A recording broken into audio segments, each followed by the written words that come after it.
Hay hombres que mueren y dejan un hueco. Y hay hombres que mueren y dejan un terremoto. Pedro Infante fue de los segundos. Cuando su avión se estrelló sobre Mérida aquella mañana de abril de 1957, México entero sintió que algo fundamental se había roto. Algo que no tenía nombre preciso pero que todos cargaban en el pecho como una piedra caliente. Las calles se llenaron de llanto genuino. Las radios interrumpieron todo. Los niños vieron llorar a sus padres por primera vez. Y un país que ya sabía lo que era el dolor colectivo descubrió que todavía había niveles que no había explorado. Pero esa muerte, la del avión, la de los titulares y las flores y las multitudes, fue solo la primera. La que todos conocen. La que tiene fecha y lugar y testigos y fotografías en blanco y negro que todavía duelen al verlas. Lo que muy pocos saben, lo que durante décadas circuló apenas en susurros entre quienes estuvieron cerca, es que Pedro Infante murió una segunda vez. Sin cámaras. Sin flores. Sin nadie llorando en las calles. Una muerte lenta, fría y calculada que se llevó todo lo que él había construido y dejó a quienes más amaba sin absolutamente nada. Esa segunda muerte no fue un accidente. No fue mala suerte ni un error de papeles ni una desgracia inevitable. Fue una traición. Organizada, sostenida y ejecutada por personas a quienes Pedro consideraba familia. Personas que se sentaron a su mesa, que recibieron su cariño, que vivieron de su generosidad durante años y que en el momento en que su cuerpo todavía estaba tibio, decidieron quedarse con todo. Esta es la historia que vamos a contar hoy. No la del ídolo que todos conocen, sino la del hombre que fue despojado. La del dinero que desapareció dentro de un laberinto legal tan bien construido que nadie pudo desmantelarlo. La de la madre que fue a cobrar la pensión de su hijo muerto y regresó con las manos vacías. La de las 50 personas que un día dejaron de recibir el dinero que les permitía vivir y descubrieron que el suelo que creían sólido no existía. Es una historia que duele porque es verdadera. Y que importa porque habla de algo que todos hemos sentido alguna vez, la traición de alguien en quien confiábamos sin reservas, multiplicada aquí a una escala que resulta difícil de contemplar sin que algo se mueva adentro. Caminaremos por ella despacio, con respeto pero sin miedo. Porque Pedro Infante merece que se diga la verdad completa. No solo la mitad luminosa. La otra también. Para entender lo que se perdió hay que entender primero lo que existía. Y lo que existía era considerable, construido con años de trabajo sin pausa y una disciplina creativa que dejaba exhaustos a quienes intentaban seguirle el ritmo. Pedro Infante había llegado desde Sinaloa con las manos vacías y una voz que parecía hecha de otra sustancia que la del resto de los seres humanos. No había habido padrinos poderosos ni herencias familiares ni golpes de suerte que explicaran su ascenso. Solo trabajo, talento y una presencia escénica tan magnética que las cámaras parecían enamorarse de él antes de que él hiciera nada. Había grabado cientos de canciones. Había filmado decenas de películas. Había actuado en obras de teatro, había hecho giras, había prestado su imagen, había invertido en negocios con la energía de alguien que no sabe lo que es estar quieto. Al momento de su muerte, en abril de 1957, su patrimonio se estimaba en 20 millones de pesos.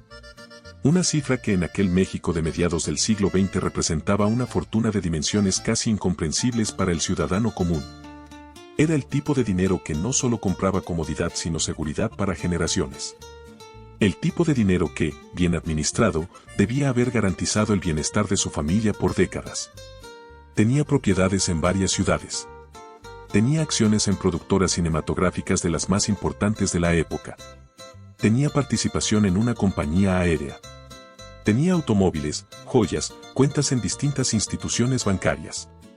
Había construido un imperio real, tangible, documentable, con cada canción grabada y cada escena filmada a lo largo de una carrera que no había dado señales de querer detenerse. Y sin embargo, 15 días después de su muerte, comenzaron a circular versiones que nadie esperaba. Voces sin nombre que decían que Pedro en realidad no había dejado tanta fortuna como se creía. Que sus finanzas eran más complicadas de lo que parecían. Que había compromisos, deudas, situaciones difíciles de resolver. Las palabras llegaban desde lugares imprecisos, como siempre llegan las mentiras cuando están bien organizadas, sin firma, sin cara, sin un punto de origen al que alguien pudiera ir a pedir explicaciones. La familia escuchaba. Los abogados preguntaban. Y cada puerta que abrían encontraban la misma respuesta: el dinero no estaba. Las propiedades no estaban a nombre de Pedro. Las cuentas no eran suyas formalmente. El imperio que todos sabían que existía había desaparecido dentro de un laberinto que alguien había construido con mucho tiempo y mucha paciencia. Hay un dato sobre Pedro Infante que sus biógrafos mencionan casi de pasada, como si fuera una curiosidad menor, pero que en realidad es la clave que explica todo lo que vino después. Pedro Infante era absolutamente incapaz de administrar su propio dinero. No por irresponsabilidad. No por descuido ni por una actitud despilfarradora. Sino por temperamento puro. Pedro era un hombre de emociones, de impulsos creativos, de conexiones humanas. El mundo de los números, los contratos, las cláusulas, las regalías, las inversiones, le parecía no solo tedioso sino genuinamente ajeno. Como si perteneciera a una dimensión de la realidad en la que él simplemente no encajaba. Cobraba por grabar una canción y eso era suficiente. No entendía bien el mecanismo de las regalías, esa fuente de ingresos que para un artista de su nivel y su catálogo debía haber representado una entrada permanente y sustancial de dinero durante décadas. No revisaba contratos en detalle. No verificaba que las propiedades que pagaba quedaran registradas a su nombre. Firmaba lo que le ponían enfrente porque confiaba en quien se lo ponía. Y confiaba en una persona en particular más que en ninguna otra para todo lo relacionado con su dinero. Un hombre que había entrado en su vida de una manera que hacía la confianza casi inevitable. Antonio Matute era un empresario de origen libanés, millonario por derecho propio, hombre de mundo y de contactos en los círculos más altos de la industria del espectáculo y los negocios mexicanos. Vestía con precisión. Hablaba con la autoridad tranquila de quien sabe exactamente cuánto vale y nunca necesita demostrarlo. Y tenía algo que lo vinculaba a Pedro de una manera que iba más allá de cualquier relación comercial, era el padrino de Irma Dorantes, la mujer que Pedro amaba, la madre de su hija. Ese lazo lo convertía casi en familia. Y Pedro Infante, que construía sus lealtades sobre el afecto y los vínculos humanos más que sobre cualquier evaluación racional, lo trató exactamente como a un familiar. Le abrió su mundo sin condiciones. Le entregó la administración completa de sus finanzas con la naturalidad de quien le pide un favor a un hermano. Matute se convirtió en su apoderado legal. El hombre que manejaba sus cuentas, que supervisaba sus inversiones, que compraba en su nombre, que firmaba cuando Pedro estaba ocupado siendo Pedro Infante, que era básicamente todo el tiempo. Y Matute, desde esa posición de confianza absoluta, comenzó a construir algo. Algo que Pedro no podía ver porque no miraba en esa dirección. Algo que solo se vería completo cuando ya fuera demasiado tarde para deshacerlo. La mecánica de la traición era simple en su concepto aunque sofisticada en su ejecución.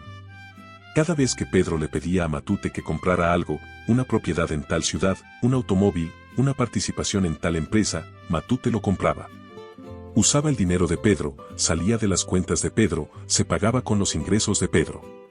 Pero al momento de registrar la operación, al momento de firmar los documentos que en el mundo legal determinan quién es el dueño de qué, el nombre que aparecía no era el de Pedro Infante. Era el suyo. Propiedad por propiedad. Cuenta por cuenta. Inversión por inversión. Con la paciencia metódica de alguien que sabe que nadie va a revisar sus movimientos porque nadie tiene acceso real a ellos. Porque el único que podría haber revisado era Pedro. Y Pedro no revisaba. Pedro confiaba. La trampa tenía una elegancia perversa. No requería falsificaciones burdas ni movimientos que pudieran levantar sospechas inmediatas. Solo requería aprovechar de manera sistemática una característica genuina de Pedro Infante, su absoluta despreocupación por los detalles administrativos de su propia fortuna. Matute no tuvo que forzar ninguna puerta. Pedro se la había dejado abierta de par en par. Y así, durante años, mientras Pedro grababa canciones que hablaban de lealtad y amistad verdadera, mientras filmaba películas donde el hombre honesto siempre terminaba triunfando. Mientras sostenía con su trabajo a 50 personas que dependían de él, el patrimonio que construía con ese trabajo iba quedando registrado a nombre de otro. Cuando Pedro murió, el resultado de ese proceso era ya irreversible. No había bienes que reclamar porque técnicamente esos bienes nunca habían sido suyos en el papel. No había cuentas que recuperar porque las cuentas estaban a nombre de terceros. No había propiedades que heredar porque las propiedades pertenecían legalmente a otras personas. El laberinto estaba completo. Y las puertas de salida habían sido selladas con años de anticipación por manos que Pedro nunca hubiera imaginado capaces de hacerle daño. El 15 de abril de 1957 amaneció como un lunes cualquiera en Mérida. El calor llegó temprano, como siempre en el sureste, y la ciudad se movía con esa cadencia pausada que tienen los lugares donde el tiempo y la temperatura negocian antes de que empiece el día. Pedro Infante estaba en Mérida con problemas encima. El escándalo de la anulación de su matrimonio con Irma Dorantes llevaba semanas alimentando las páginas de los periódicos y había escalado hasta un punto donde circulaban rumores sobre consecuencias legales serias. Había quienes hablaban de la posibilidad de que fuera detenido. Pedro necesitaba estar en la Ciudad de México. Necesitaba hablar, resolver, moverse. Era así como enfrentaba los problemas, en acción, nunca inmóvil, nunca esperando que las cosas se resolvieran solas. Llegó al aeropuerto y pidió permiso para volar como copiloto en una aeronave de la compañía Tansa con destino a la capital. No era la primera vez que lo hacía. Pedro amaba volar con una intensidad que sus cercanos describían como casi obsesiva. El avión le daba algo que pocas cosas terrestres podían darle, la sensación física de que el mundo quedaba pequeño y manejable desde allá arriba, que los problemas perdían escala cuando se los veía desde las nubes. Le concedieron el permiso. A bordo iban también el capitán Roberto Vidal y el mecánico Pascual Bautista. El despegue fue normal. Los primeros minutos transcurrieron sin novedad. Pero entonces, sobre el corazón mismo de la ciudad, algo falló. Uno de los motores comenzó a perder potencia. Luego el otro. El avión empezó a descender con una velocidad que no dejaba margen para la esperanza, apenas para la decisión. Y los tres hombres a bordo tomaron una decisión. Sabiendo que sus vidas no tenían salida, dirigieron la aeronave hacia el área donde el impacto fuera a causar el menor daño posible a quienes estaban en tierra. Murieron eligiendo proteger a otros en los últimos segundos que les quedaban. Pedro Infante tenía 39 años. Estaba en la cima de todo lo que había construido. Y se fue en una mañana que México nunca terminaría de procesar del todo, porque hay ausencias que el tiempo no cierra, solo aprende a cargar de otra manera. Las noticias de la muerte de Pedro Infante se extendieron por México con una velocidad que en 1957 resultaba casi sobrenatural. Las estaciones de radio interrumpieron su programación. Los periódicos sacaron ediciones especiales. Los teléfonos de las redacciones no paraban de sonar.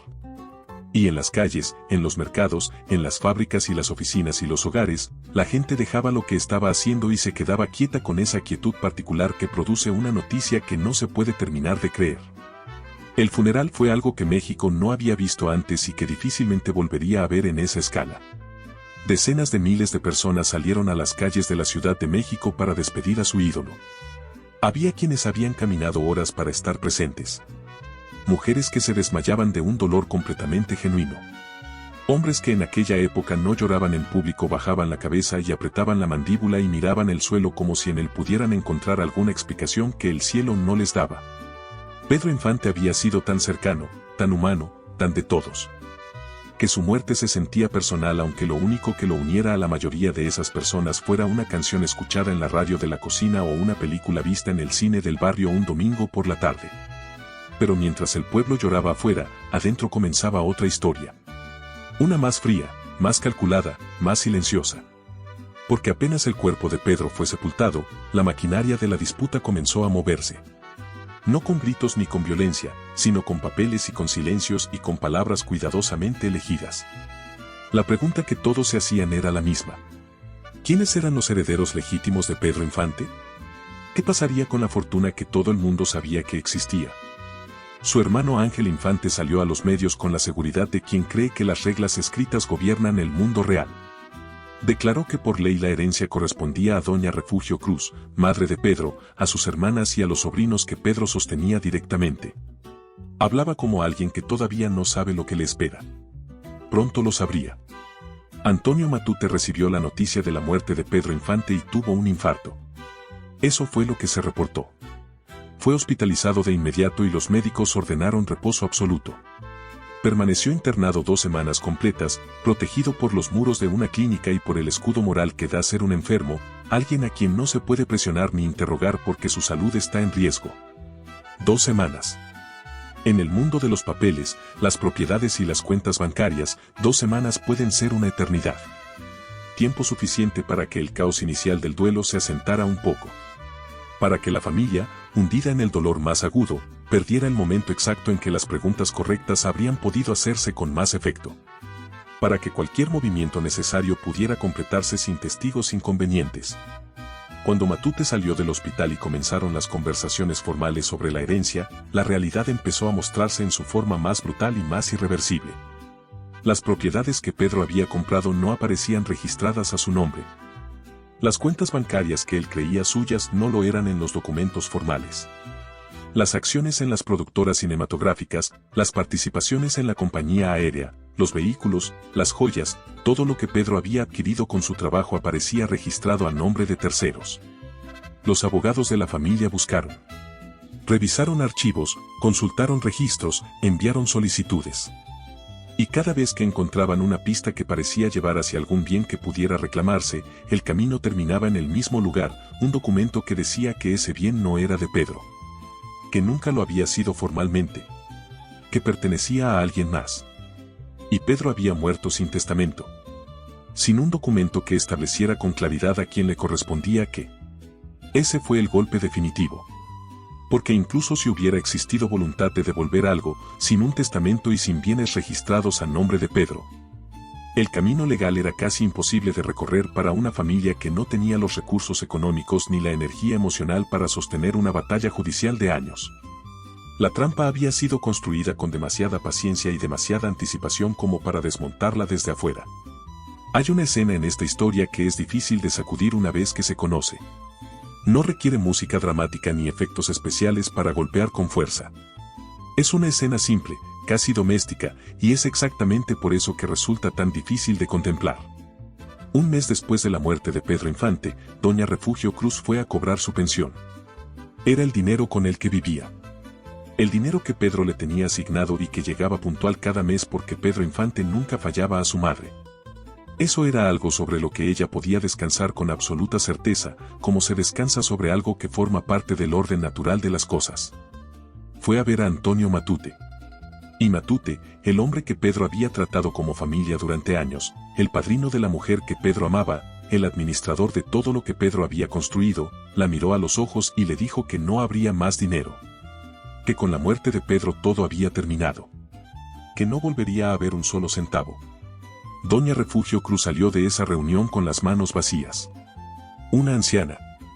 La madre del hombre que había llenado de canciones y de luz la vida de millones de mexicanos. La mujer que lo había visto nacer en la pobreza y había vivido para verlo conquistar un país entero. Salió con las manos vacías porque un hombre de traje bien cortado decidió que así sería. Pero Matute no fue el único. En esta historia hay otro personaje que merece su lugar en el registro de las traiciones. Ruperto Operado, a quien Pedro consideraba casi un segundo padre. Pedro le había encargado la compra de una casa en Mérida destinada a ser el hogar de Irma Dorantes y de su hija. Pedro había entregado el dinero con la confianza de quien no necesita recibo porque la palabra del otro vale más que cualquier documento. La mañana del 15 de abril, Pedro salió de esa casa en Mérida hacia el aeropuerto. Fue la última vez que cruzó ese umbral. Cuando Ruperto supo que Pedro había muerto, declaró que la casa no había sido pagada. Que la deuda seguía pendiente. Que la propiedad no podía transferirse. La casa también desapareció. Las 50 personas que dependían económicamente de Pedro Infante no eran un número en un documento. Eran vidas reales, construidas sobre la certeza de que Pedro estaría ahí. Hermanos, sobrinos, empleados de años, personas que Pedro había encontrado en su camino hacia arriba y a quienes había extendido la mano porque para él el éxito que no se comparte pierde la mitad de su valor. Había pensiones mensuales asignadas con precisión. Apoyos para educación y salud. Rentas pagadas para familias enteras. Una red de generosidad sostenida mes a mes por un hombre que producía dinero con constancia y lo distribuía con igual constancia porque sentía que esa era parte de su responsabilidad en el mundo. No una obligación impuesta sino una convicción profunda. Con su muerte esa red se cortó de golpe. No gradualmente. No con un proceso que permitiera a las personas reorganizarse. De un día para otro, las pensiones dejaron de llegar. Los apoyos se evaporaron. 50 personas o más despertaron una mañana y encontraron el vacío donde antes había una certeza. Ángel Infante siguió peleando durante años. Habló con periodistas, buscó abogados, golpeó puertas que encontraba selladas. pero sin propiedades registradas a nombre de Pedro, sin testamento, sin documentos que sirvieran de ancla legal, la batalla era casi imposible. El sistema favorece a quienes tienen más recursos y más tiempo para esperar. Y la familia de Pedro no tenía ninguno de los dos en cantidad suficiente. Antonio Matute vivió el resto de su vida negando todo. Murió en 2003, a una edad avanzada, siempre con la misma postura, que él no había hecho nada malo, que todo había sido limpio, que los malentendidos eran responsabilidad de las interpretaciones ajenas. Se llevó el secreto a la tumba, o lo que él llamaba secreto y el resto del mundo llamaba de otra manera. No hubo sentencia judicial clara. No hubo devolución.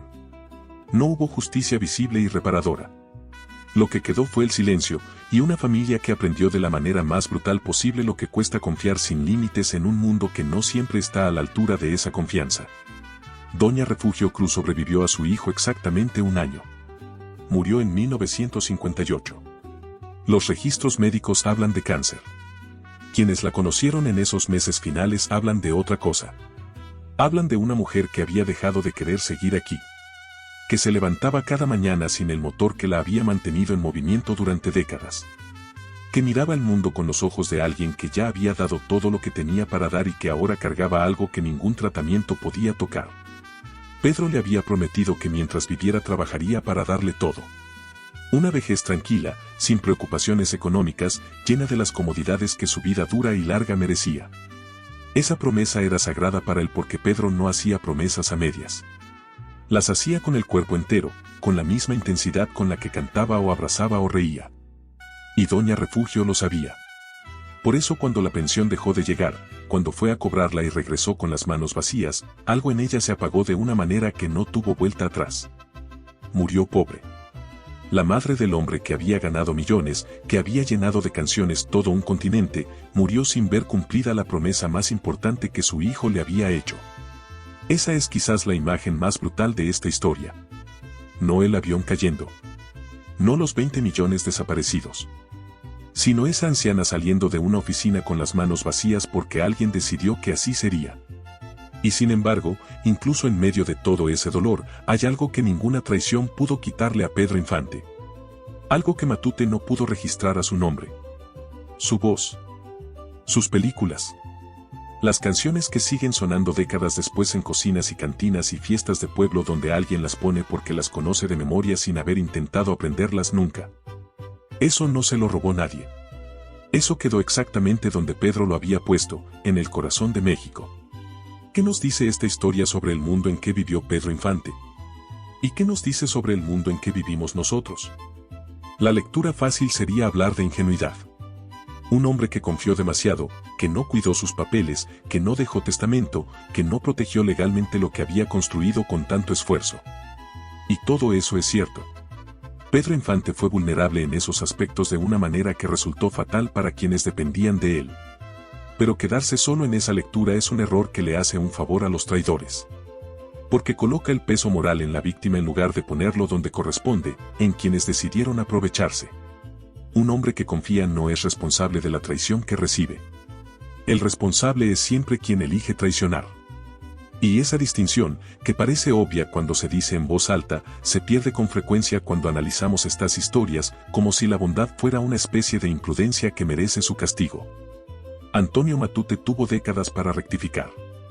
Tuvo décadas para devolver lo que no era suyo, para honrar la memoria del hombre que le había dado una confianza que no merecía. Para garantizar al menos que Doña Refugio pudiera vivir sus últimos años con la dignidad que le correspondía. Eligió no hacerlo. Eligió el silencio y la negación año tras año hasta el final de su vida. Esa elección sostenida durante casi medio siglo dice todo lo necesario sobre su carácter sin que haga falta agregar nada más. Y Ruperto Operado, ese segundo padre postizo que Pedro había elegido con el corazón, eligió también.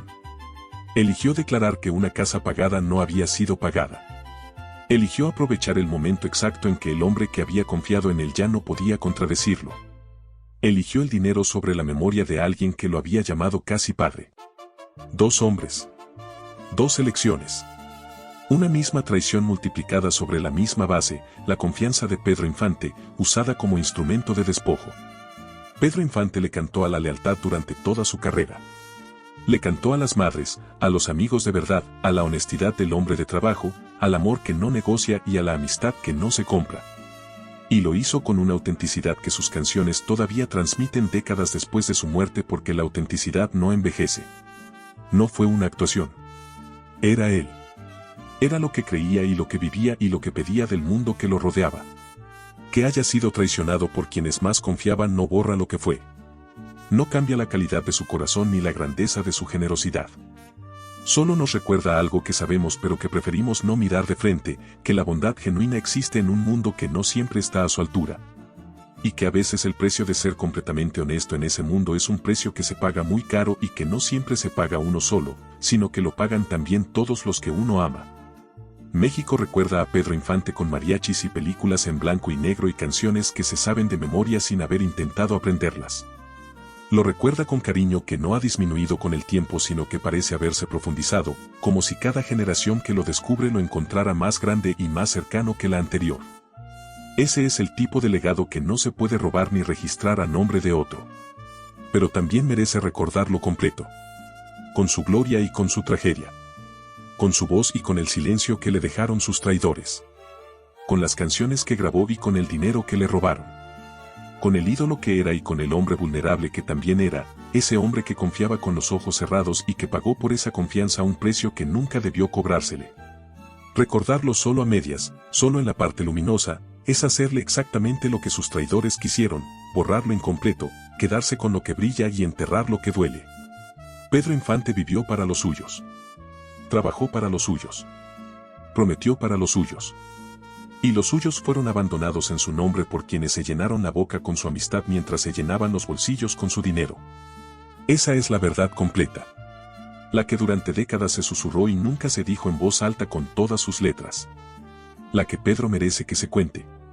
Y la que su familia, aunque ya no pueda cambiar nada de lo que ocurrió, merece que alguien finalmente pronuncie sin bajar la voz.